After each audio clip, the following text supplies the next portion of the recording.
What's up?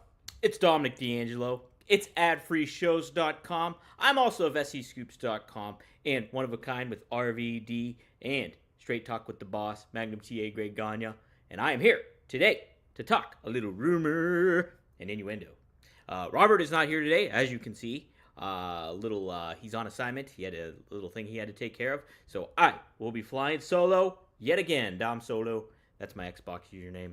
Very proud of that. I got that way early on, and it's straight up. It's Dom, all like with the proper capitalization, and then space. There's a space, and then solo. And I got that real early on, and pretty proud of that. So I guess I'm stuck with Xbox. Either way, whatever. What am I talking about here? We're gonna be talking about Dynamite, the Dynamite before Christmas, right? It's a week away. Christmas is the birth of Jesus. And Santa Claus coming to town. We also have a little bit of Dynamite coming to town. So let's give some shout outs to some folks here in the chat. We got Triple E, who says it. Oh, wait. Happy birthday, Steven Spielberg. Jurassic Park, great movie. Happy birthday, yes, to my co-host, RBD. Rob Van Dam. Be sure to wish him a happy birthday. Rob is the man. Very honored and happy that I get to do a show with him. He's really given me a lot of cool perspectives to think about when it comes to just living life and how I approach it and think about things. And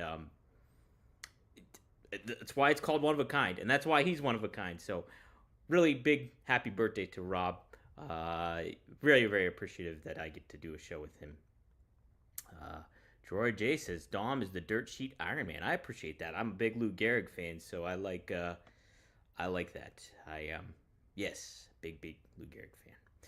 Funny enough, indirectly, so Batista, if you didn't know, is a huge Lou Gehrig fan as well. And Lou Gehrig, he happens to have Lou Gehrig tattooed on his forearm, the signature of Lou Gehrig. And it very much inspired me to get this tattoo that I have of Dean Martin. Dean Martin signature. Never met him. From Steubenville, Ohio. Just a stone's throw away from Pittsburgh. Basically call him a Pittsburgher. But, yes, so I can thank Batista for this Dean Martin tattoo, basically. And big Lou Gehrig fan. So there we go. What else we got here? No, it's Santa's birthday. Why not PlayStation? Because I can't... I have Dom's... Now, the thing about PlayStation is, yeah, that's not too bad because I do have Dom_Solo as my PlayStation name. So I think I could bring that back. But really sticking with Xbox because of that name. You know, I got the value in the name. It's almost like when you leave WWE and you have to change your name and you're known for something. It's almost like or the other way, like where you have your name and you built your property and you don't want to leave. You don't want to head to WWE because they might change your name. In the olden days, now it might be a different case. Which, by the way, has anybody seen Evander Holyfield's son wrestle yet? I don't know if he made his television debut. I know Triple E. I think Triple E watches NXT. Eli Holyfield, is that what he's called? Elijah Holyfield, I think it is. But has he wrestled on the show yet, or has he just wrestled house shows for NXT? Very curious about that. Johnny Disco says, hey, aren't I? Hi, Johnny. Mr. The Wrestling Old Head. I almost called you Mr. Wrestling Old Head because Mr. Dom, good day to you. Late run in today. What did I miss? Nothing. You missed zilch. Just me talking about tattoos, D. Martin, Lou Gehrig, and what have you. Ronald Ward says, if anybody wants to get him a Christmas present, hookers and blow will work nicely. Don't know what state you're in, so I don't know if that'll necessarily be legal to do. But too bad we don't have any sponsors this week. Could be plugging something, but yeah, just don't got nothing. Dan _ is a great WWE name. Dan _. Kind of like that. That is kind of nice. All right. Let's see. While I look up what Dynamite is on tap for Dynamite tonight, did want to just ask a general question to the chat and to everybody out there. This is important, okay? Christmas is coming. Whether you celebrate Christmas or you don't, do you have a favorite Christmas song? And if you do, you have to name the song and name the artist that does the song. Because, I mean, there's so many different renditions of songs. So I want to hear what your favorite Christmas song is, and then who's it by. So I'll give you a little bit of education. Speaking of Dean Martin, my favorite Christmas song, very polarizing in the past few years, is Baby It's Cold Outside. Now, it's not what the internet has been saying it's about. It's not about the bad thing. It's how it was interpreted back in the day. I think it's an Irving Berlin song, but how it was interpreted back in the day is, if you listen to the lyrics, if you take in context, the woman is being coy. She wants to stay, but she's giving excuses why she can't stay, because back then it was risque to do that. But Dean Martin flirting with her, hey, pour you a drink, I really must go, and all that kind of thing. She's playing coy. So it's a song about two people having an affection for one another. So screw you, internet, and everybody that tries to propagate that Baby It's Cold Outside's a bad song. It's not. It's my favorite Christmas song. So there you go. If you have a favorite Christmas song, drop it down in the chat, and we'll get to it at the end of the show here. Remember, your favorite song, but the artist that sings it too. That's important. That's important. Okay. All right. Carrying on. Let's see. I'm going to the Dynamite Twitter right now. AEW Twitter. It's kind of nice. I mean, I love all our sponsors, but this week it's kind of nice not to have sponsors, just because I'm like, okay, I don't have to read a sponsorship ad and get that in. I don't got to squeeze it in. All right, we're looking. Where's their lineup? Where's that big ass card that they usually do? Here it is. Oh my gosh! All right. Do I want to pull this up today, or should I just read from it? I'll do what I usually do and just get the freaking thing. All right, 12, 18, RVD's birthday. Happy birthday, Stone Cold, too, right? Stone Cold's birthday. Happy belated birthday to Kurt Angle. He was born last week, I think. Not literally last week, but and then happy birthday, Trish Stratus. I think's the other wrestler. It's like a superstar birthday today. The two big key wrestling birthdays on the calendar: December 18th, chock full of big stars, and then June 30th, because you have Cody Rhodes. You have, I believe, is it Drew? Who else is born on June 30th? Cody Rhodes, Terry Funk. Yes, my favorite. One of my favorites. Terry Funk. And Dax Harwood's another one, too. I think born on June 30th. So, like, big heavy hitter birthdays right there for pro wrestlers. All right, I'm all over the grid here. Let's see here. All right, did I save this? I don't even know how to save it. Hold on. I'm trying not to look at the chat because I don't want to spoil what favorite Christmas songs people have. So I'm like kind of avoiding it, but I will look. I will look with one eye, with my good eye, and see what it says. All right. Okay. Ron just says the internet is stupid. Oh, Dev got the blue Raz. Get Blitz has been awesome. Yes. Shout out to Mickey Ray Sinatra and Courtney out of Maryland. Devin Dallin loves Get Blitz. Go to get-blitz.com. Use promo code RVD and you get 15% off. So I'll plug my other podcasts on there. 15% off. You want to celebrate Rob's birthday in a big way? Do that. Use get-blitz.com if you want some THC Get Lit aid. There you go. All right. Here we're pulling up the card. Boom. All right, which way am I going to move? This way. Hey. All right. What a lineup we got here. Okay. Main event for the AEW Dynamite Holiday Bash. Jon Moxley, Wheeler Yuta, and Pac taking on Jay White, Orange Cassidy, and Hangman Adam Page. Okay, so four of these contender people will be at World's End in the main event, fatal four-way match. Obviously, the three on the one side, and then Jon Moxley on the other. I'm sure we're going to see some tension in between that other team there, the good guys, and lots of a rocky relationship during this tag match, which is understandable. Is it really getting me engaged to tune in? Is this a fascinating part of the story? I'm going to argue Maybe it could be, but it's just the whole Death Riders thing, and I've expressed this plenty of times. The whole Death Riders thing's not clicking, and we got a Team AEW on that one side here, and that's kind of fascinating.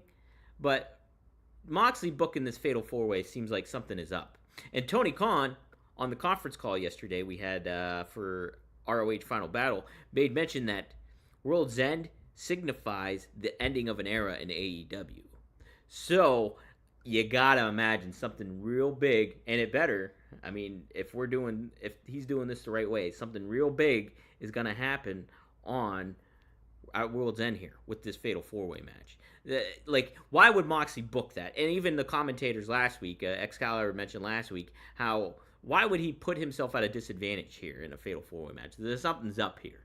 And so, get all those guys in the ring together. It's like a mafia hit. Whooping on me like crazy. So, yes. So this match is kind of like, okay, yeah, we're just going to see some stuff here. You want to see some stuff develop. I know you're going to probably save this for the World's End pay-per-view, but you got to lay some hints out. Again, you got to make Death Riders feel legitimate. They really have to do something harsh to take somebody, a big name, out. Heck, if you're really thinking about something, have him take it. I love Orange Cassidy. I think Orange Cassidy's. I could make an argument. Could he be a future world champion? Yes, I think he could. But have him take Orange Cassidy out. He's had this feud. He's been a part of this whole thing. What if before this World's End even happens, Orange Cassidy's taken out, and you add an interesting new element to this match? Maybe you add a new fourth guy. But then you do a double whammy here by taking Orange Cassidy out, making Death Riders feel like they're a legitimate NWOS kind of takeover faction. And then, but you take out other people too, not just Orange Cassidy. You take out a bevy of talent, and it could be understated talent like they've been doing with Dark Order. But just take them out. Unmask Evil Uno. Unmask Excalibur. Do something crazy, and then, but then create some added intrigue. Because I think, yeah, we're going into this with some expectations, and it's just not. This is not blowing anybody's hair back. I don't have hair, but it wouldn't blow it back if I had it. So, yes. Should be a good kind of match, but it's like a trios match. We get these all the time, and then on top of it too, what are we doing here? Where are we going? So I want to see a little bit of direction where we're going here. Next up, we have Mercedes Moné defending her TBS championship against Anna Jay. Anna Jay's talented. Anna Jay has not gotten a lot of focus. Same with the entire women's division. You can even include Mercedes Moné into that equation, where it's just like, okay, we've seen her. We think she's a star, but she doesn't feel like a star anymore because the promotion hasn't been right. And I'm saying the promotion of her hasn't been right. And the promotion of the women's division hasn't been the best or ultimate or none of that. So this just kind of feels like a match to have a match. And like a title defense to get a title defense down. So yeah, I'm thinking Mercedes Moné wins this. There hasn't been a lot of build to Anna Jay, making her feel like, that she has a chance to win this. And so yeah, this should be a fun match, but should also be a reflection of how the women's division has been booked over several years at this juncture now. Okay, Continental Classic, a big one here. Will Ospreay taking on Darby Allin. I almost feel like Darby needs the win here, right? He's been getting his butt kicked by himself, like car wrecks, and just kind of being a representative of AEW. Two baby faces here. Would like to, and I really do. I kind of think Ospreay is pretty darn Teflon. Like, he got a big win last week, right? Against who did he get a win against last week? Either way, he got a win. Was it Claudio? It was Claudio, right? He beat Claudio. Yeah, he beat Claudio. So, him going up against Darby here, you could give Darby a good win here, a definitive win, and let's carry on with the business of living. I think Osprey's great, and yeah, I think he's fine if you get him to lose to another babyface. Just a competitive match. Doesn't have to be necessarily by like a huge by a finisher or anything like that, but could be. Yeah, you could just have a good match, and then Darby just gets the better of him on it. Uh, hey, we got a cool one here: Beast Mortos and Shelton Benjamin. Wow, what a wild clash that'll be. I'm excited for this one actually, just because I like Shelton and I like Beast Mortos. Uh, would like to see Jake the Snake uh, make Beast Mortos feel like a big deal here. Give him the win. Nah, I don't know. I don't know. Maybe not give him the win, but have Jake be out there. Make it feel like a big deal. You got MVP. You got nobody can come out, right? You can't have people ringside, so never mind. So, but to have Jake walk out with Beast Mortos, let's get something going here. Let's make Beast Mortos' faction, whatever they're called now, Lij. Are they still called that with Jake? Let's get Jake going. Come on. All right. Nick Wayne and Christian Cage taking on Hook and Shibata. Okay.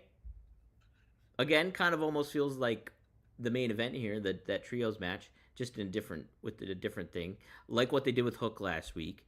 I would be honest and change. I would change up Hook's look.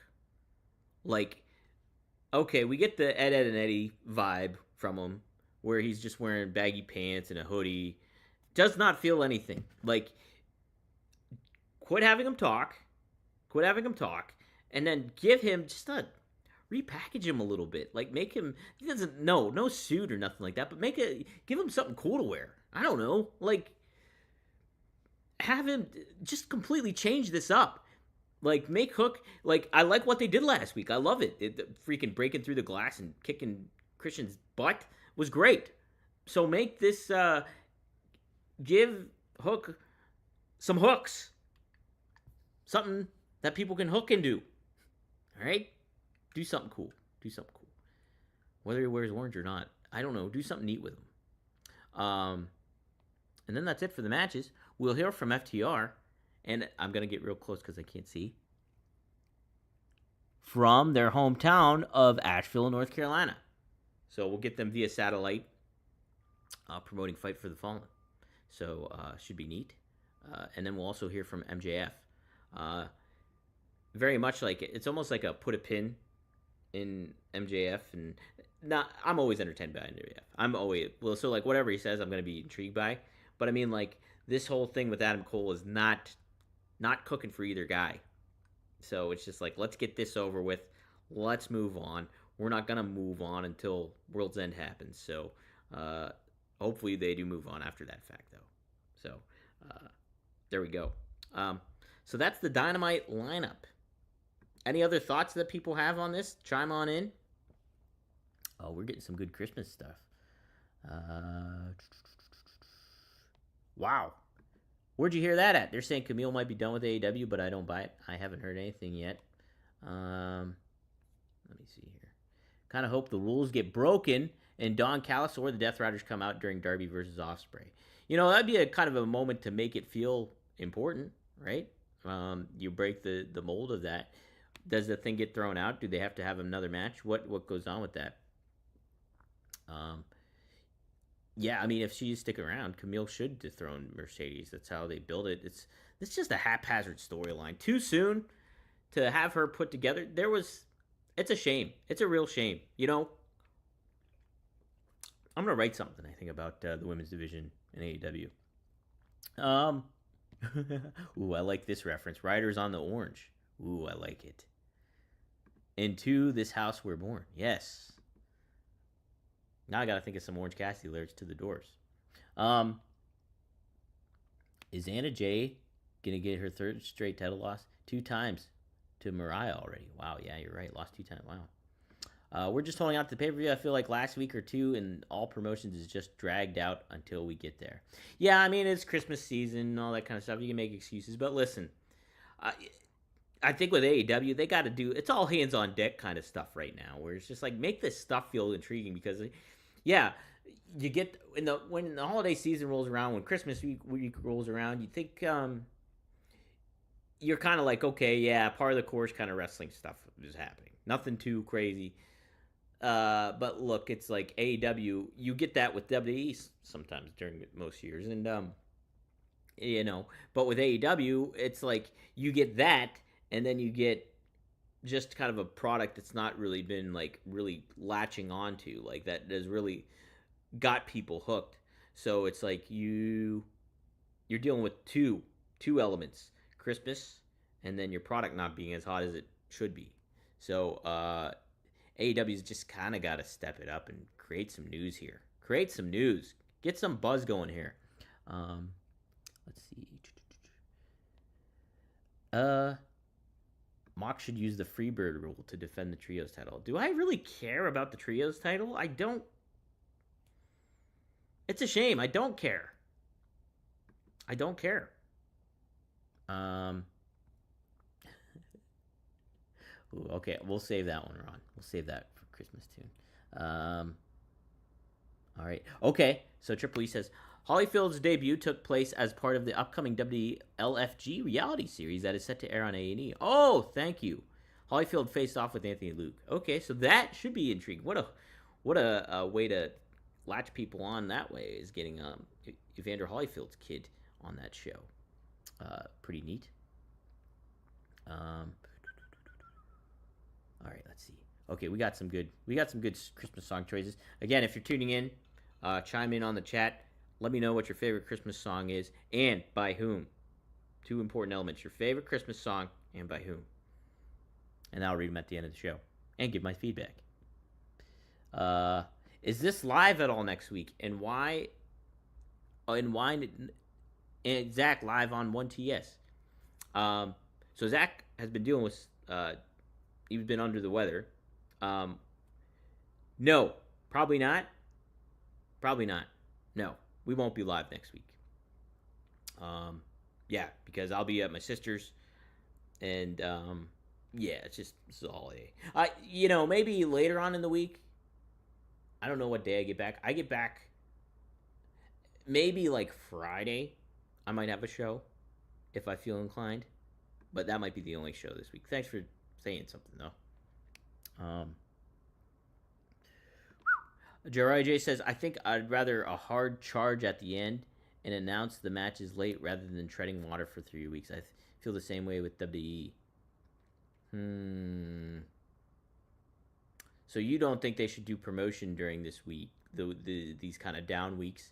You think that it should just come in one foul swoop nearing the end so it gets people really engaged into it? I don't know. I would like kind of tease some stuff at least. Like make me feel interested in like, oh, what is happening with the Death Riders here? And they really haven't done that. They've just ran away. They've attacked people, ran away. They get the underhanded wins. They don't feel like a viable threat. So, all right. Yeah, I think Zach's feeling better. I think he is. So yeah, I know he was under the weather dealing with that. So, cool. Let's take a look at some of the wrestling news here, and see if I want to talk about anything. If you guys want me to talk about something, let me know. I'm gonna look up that Camille thing real quick too. Camille, I'm gonna Google her. I'm glad I'm just doing this while I'm on the show live. Instead, I could have just probably prepped. News. Camille's future. That's a ringside news thing, so not going with that.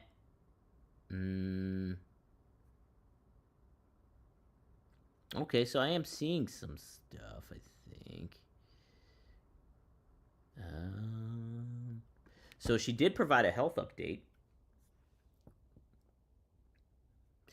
In a recent interview with Covalent TV, as you can see, I'm not wearing the sling today. Doctor said it was a good day where I can stretch it out. I'm close to being completely cleared, so I was feeling, with knowing I was getting healed up, I was thinking this lady has been talking to me for crazy for a while. Brought up very respectfully, if you don't have something nice to say, just don't say it. So she's been playing this angle. Yeah, she's probably just hurt. I don't know. Till I see something else other than Ringside News say something a little bit more viable, then I will look into this a little bit more. But looks like it's kind of storyline based, and she's kind of hurt. So,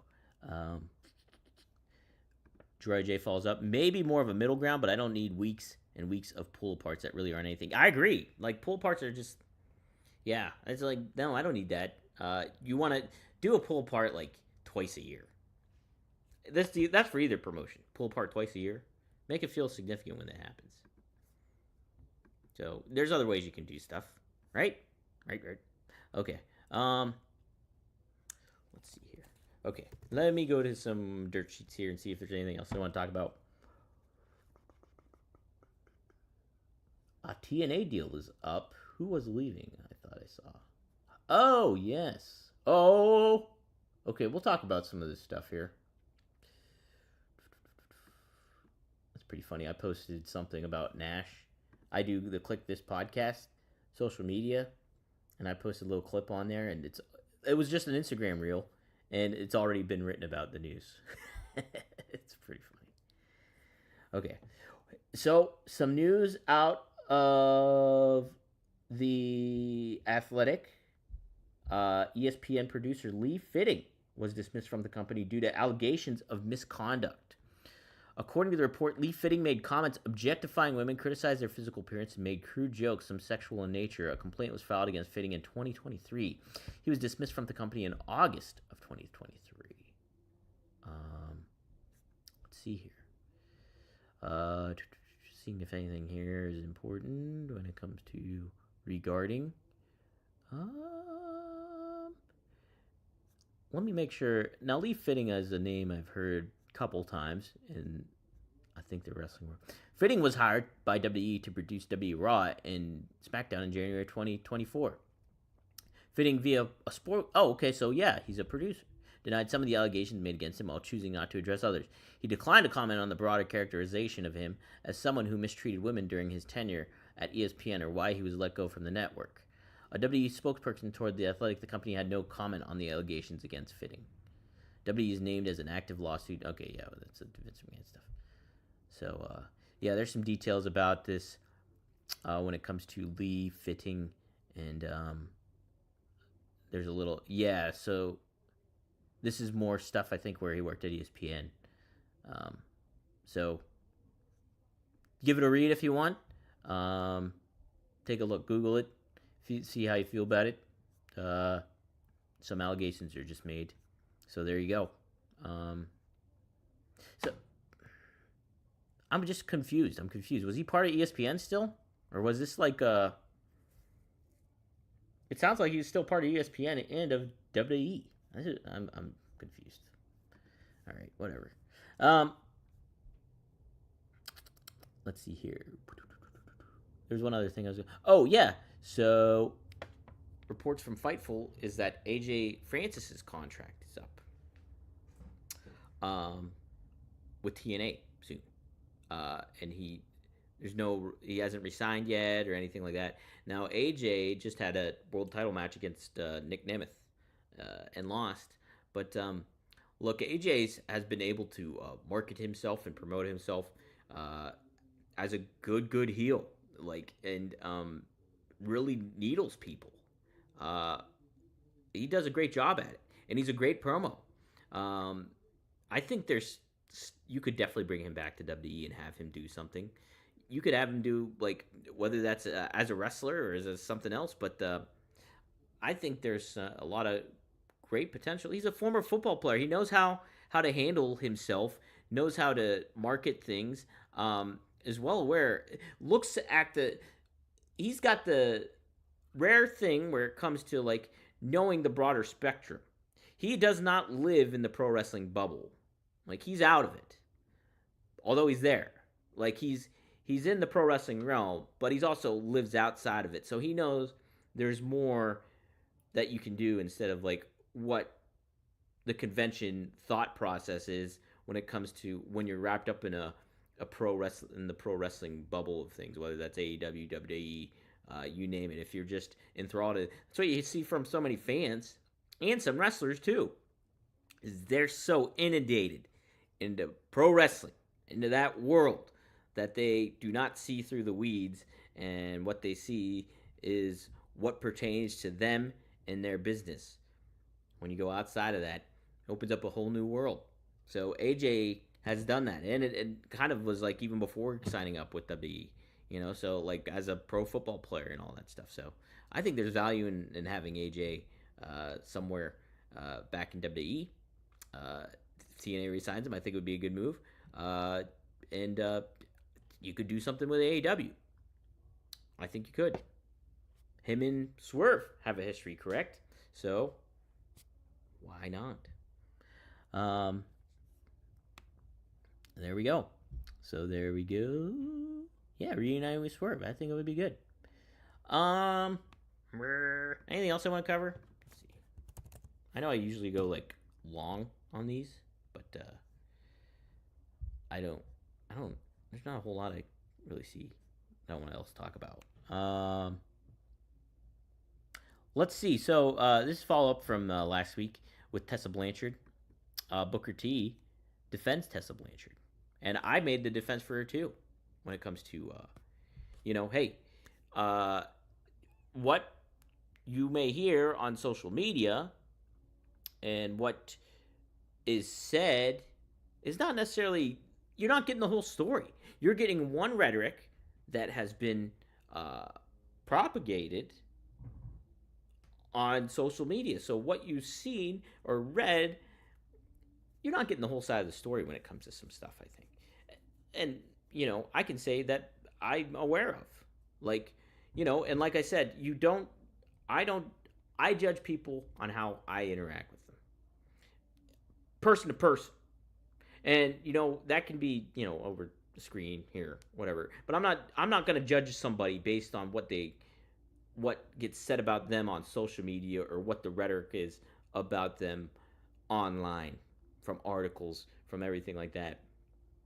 I've kind of learned a lot enough to be like, when you're out there and in the world of things and you're interacting with people, like, yeah, I'm going to judge a person based on how they interact and treat me, and make my assessment that way, rather than, hey, I'm going to take everybody else's word for it. Somebody that just wrote something up that might have an agenda, that might have sources that are not on all that stuff. But yeah, there's definitely two sides to the story. Either way, this is what Booker T had to say on his Hall of Fame podcast. He said, man, the thing is, I've already seen criticism of Tessa being back and people still wanting to try to cancel her. Man, y'all get off of it. The thing is, if something was said, if an apology was made, and fences were mended, we should be able to move on. And I'm 100% with that on Booker T.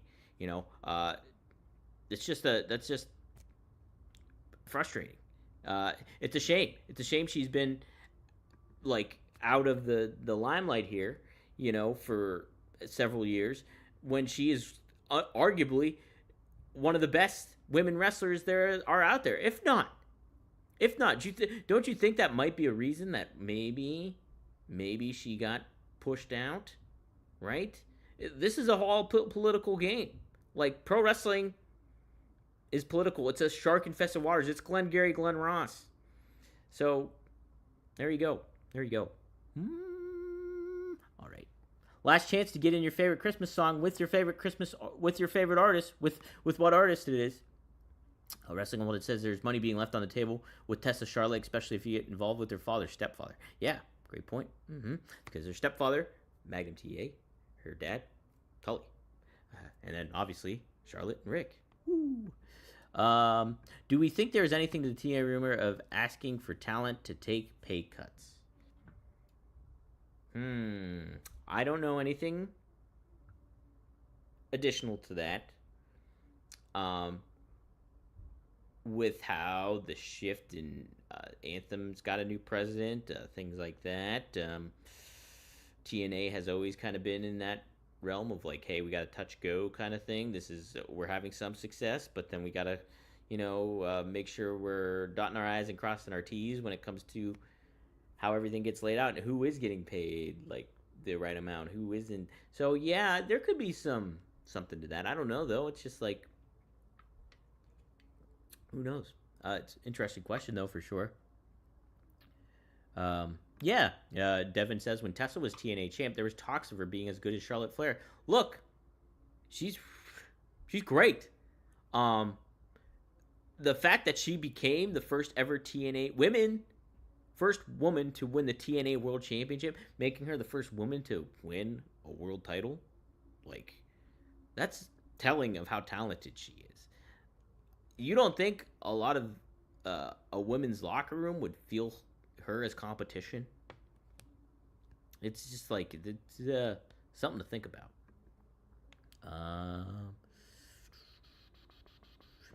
You really pushing that play? How long are plays? As long as the Lord of the Ring Returns to King extended version. I don't know what you're saying here, Julie. I don't know what you're saying here. If I have to pick one song, it'd be the third listed. Okay, we'll get to that. Anything else I want to cover? I think that's gonna do it. I think I'm done. Oh, did want to mention I wrote about something kind of neat. Don't know if you guys saw it, and gals, if you're tuned in. That Superman, how Superman looks, and this new 2025 film coming out with James Gunn directing, can be credited towards pro wrestling. So there was a news tidbit from Cinema Blend. I think James Gunn was being interviewed by Cinema Blend that people that hold on a second, I'm pulling it up, of how he was very against having Superman wear something that he's been known for, and that is his red trunks. I believe the Henry Cavill Superman did not wear red trunks. And so I've only seen Man of Steel, and then I tapped out. I thought Man of Steel looked cool. I was really intrigued because I was like, ooh, I like Kevin Costner. That guy does look like a Superman. And I'm interested to see what kind of take they will do it. It's crazy to think that movie released like over 10 years ago, The Man of Steel. But I hated how they handled Superman. Number one, okay, spoiler alert for like an over 10-year-old movie, but number one, it was stupid how it was all set up. How Pa Kent died, Kevin Costner, freaking dumb. So tornado hits, chaos hits, there's just stuff going on. Clark's out there in the field, and then you see Kevin Costner over there. He can save his dad. Superman has the capability. He has the super strength, the super speed, everything to save his dad. And Kevin Costner goes back to, I think, save the dog or something like that. And then you see Kevin Costner, he just puts a hand up like, no, don't, just let me go. And that's what happens. Stupid. And then on top of it, Superman kills. He kills somebody. Superman never kills somebody. That was his thing. He doesn't kill people. He kills Zod. Dumb. Spoiler. There you go. But okay, back to what I was talking about. So that Henry Cavill one did not have trunks. But new Superman actor David Corenswet made the case for the red trunks, utilizing pro wrestling as a means to connect with your everyday citizen. So this is what James Gunn said. Cornsweat said something to me that really affected me. We were trying all these different versions, and we screen tested with trunks and no trunks. One of the things David said is that Superman wants kids to not be afraid of him. He's an alien. He's got these incredible powers. He shoots beams out of his eyes. He can blow a truck over. He's this incredible, powerful, could be considered scary individual, and he wants people to like him. He wants to be a symbol of hope and positivity. So he dresses like a professional wrestler. He dresses in a way that makes people unafraid of him. That shows that. That really clicked for me. So how about that? Little pro wrestling influencing pop culture icon like Superman, and what we're going to see coming out July 11th, I believe, of 2025. Yeah, the trailer drops tomorrow, I believe.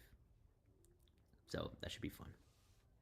I wish it came out on Christmas. That would be a great Christmas movie to see. Christmas time movie is the new Superman in theaters. All right, let's get a couple questions in. Matthew Rodriguez, hey, I want to jump in here and ask a quick question. What AEW wrestler can do perfect Randy 2009 Rumble storyline of Randy doing a punt kick, but with Tony Khan? What is the perfect choice, Dom? Did Randy punt kick Vince or something in 2009? Did he punt kick? Who did he punt kick? I don't know if that would be a telling. John Moxley, if we're saying somebody, right? What AEW can do a perfect Rumble storyline of Randy doing a punt kick? Okay. I would say John Moxley.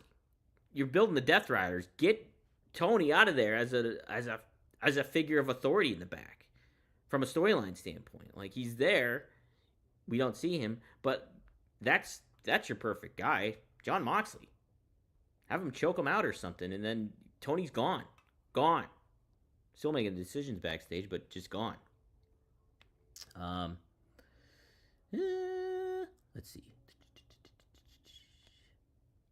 Okay. Oh, I'll ask this again. Is AEW Dynamite live next week, or are they taping next week's show after tonight's show? That's a good question. I don't know. I would assume that. Why would you?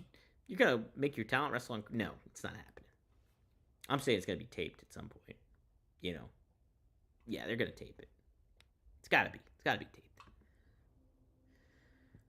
taped. Has Tony... No, I don't think he has. He was on our conference call yesterday. Trying to think if there was anything interesting that really got said on there. No, just basically said that there's a new era and all that kind of stuff coming up at the end at World's End. So, oh, it's at the Hammerstein. Oh, they were. Well, I thought they were recording Collision at Hammerstein. Are they recording the Dynamite too? I don't know. All right, let's look at some Christmas songs here. I hope I don't miss anybody's. So sorry if we are. Oh, no, I have not tried colostrum yet. It's gotten great results from it. A no-brainer to add if you drink any kind of daily milkshake. Interesting. I'll have to inquire about that at Whole Foods. Colostrum. Maybe I'll ask RVD or somebody, the birthday boy. All right, we got some songs here. Triple E. The Silent Nutcracker by Trans-Siberian Orchestra, or Mad Russian's Christmas, or Christmas Eve Sarajevo. They too good, just couldn't pick one. You know, Trans-Siberian Orchestra, that's a good artist to choose from. So you do, I think though, you picked the Christmas Eve Sarajevo because you said one song, you picked the third listed. Okay, so that's a good one. Let's see. Looking for Christmas songs, probably way back up here a little bit more.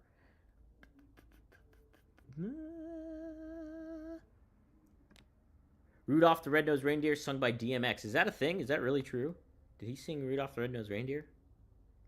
It's crazy how many people came up with Christmas songs that I was not even aware of. Let's see. Oh, I see your old question there. Okay, so Lou has traditional chestnuts roasting on open fire, Nat King Cole, fun, Christmas in Hollis, Run DMC, and Father Christmas. The Kinks, yes! Father Christmas is a great one. Dead, Dead, Dead by Trey Parker, too. Oh, I like the Father Christmas is a great one. Give me your money. Let's see. Looking up more Christmas songs. Some honorable mentions for me. Let me see if Merry Effing Christmas by Mr. Garrison. Yes, Ron Ward. That's a pretty good one there too. That's a fun one. Christmas Vacation is the best Christmas movie. I disagree, Joseph Wade Walters. Home Alone's up there for me. I really like Scrooged a lot. Scrooged might be my favorite, actually. I like Scrooged. Gremlins. I know it's not a Christmas, it's a Christmas movie. If Die Hard's a Christmas movie, Gremlin's a Christmas movie. Batman Returns, I would say a Christmas movie. Now Gremlins. The reason I came up with this whole thing in the first place was because of Gremlins. Like, well, asking you about Christmas songs. Christmas Wrappings by the Waitresses. I don't know that one. I'm sure if I heard it, I would. Uh, Donny Hathaway, This Christmas. Okay, nice, nice. Let's see. All right, I think that does it for the suggestions. But reason I did, bring up this Christmas stuff was because of the Gremlins. Simply because they have an amazing Christmas songs on there. On that, they have Johnny Mathis, Do You Hear What I Hear?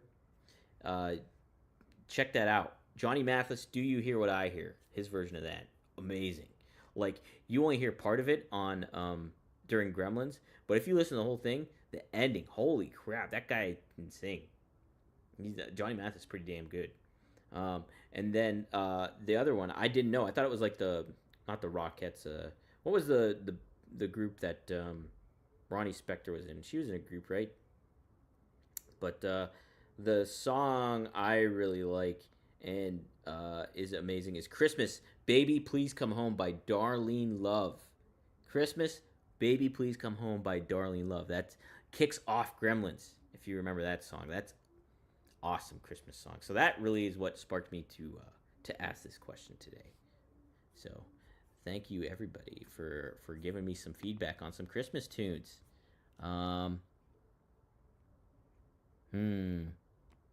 Oh, I see what you're saying. One of the Hobbit movies was released in the Christmas theaters. Christmas week, I think the third. Okay. Yes, Dragons. Batman Returns. Die Hard 1 and 2. I gotta check out this DMX Rudolph song. Okay.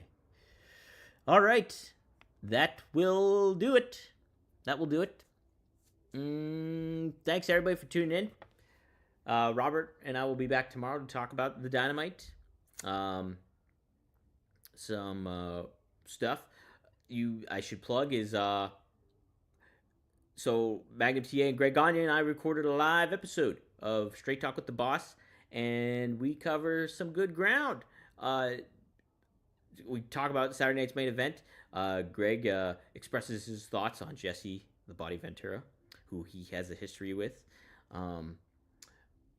Yeah, some good topics that we can cover. Magnum talks about his stepdaughter Tessa returning to TNA. So that will be up tomorrow. We went live and then I turned it private, but that will be up tomorrow. You can get an advance exclusive on it coming up here on SEScoops.com. I'm going to write about what Magnum had to say about Tessa for the exclusive there. So keep your eyes peeled. SEScoops.com. Later today, that article should probably be up. I gotta write it first, but then we'll get to cooking. And then later on, that'll be up. The whole episode will be up tomorrow on audio and on video. Tomorrow too, I'll be returning with Fonzie. Fonzie and I will be back. I believe we're gonna shoot for 7 p.m. I think with Fonzie tomorrow. 7 p.m. Eastern Standard Time. No, we're gonna do 8 p.m. 8 p.m. Eastern Standard Time. Bookmark OneTrueSportTV.com and get ready. RVDTV.com as well. Help support us that way. And hey, we got a big announcement, me and RVD. Speaking of RVD, the birthday guy, Sunday, 9 p.m. Eastern Standard Time, me and RVD will be joined by Violent J of ICP. He's doing some great work with his JCW, Juggalo Championship Wrestling. He's got a program, weekly program on YouTube you can check out, Lunacy, and it's a really, really unique environment, and Rob has watched it and really likes it too. So we'll be joined with Violent J Sunday, 9 p.m. Eastern Standard Time. We'll be going live, so you can get some questions in. Two Michigan guys there, Rob and Violent J. So tune in then. As anything else goes, Robert will be recording, I'm sure, a new Working Stiff with Scott. So be sure to like, subscribe on their podcast feed of choice, wherever you listen there. And that'll do it. Interesting to see how the Holiday Bash goes. Will it be a bash? We'll find out tonight on AEW The Dynamite. And thanks for all your Christmas tunes that you guys picked. And, guess what? Best of luck in your future endeavors. Maybe stay inside, too, this evening, because guess what? Baby, it's cold outside.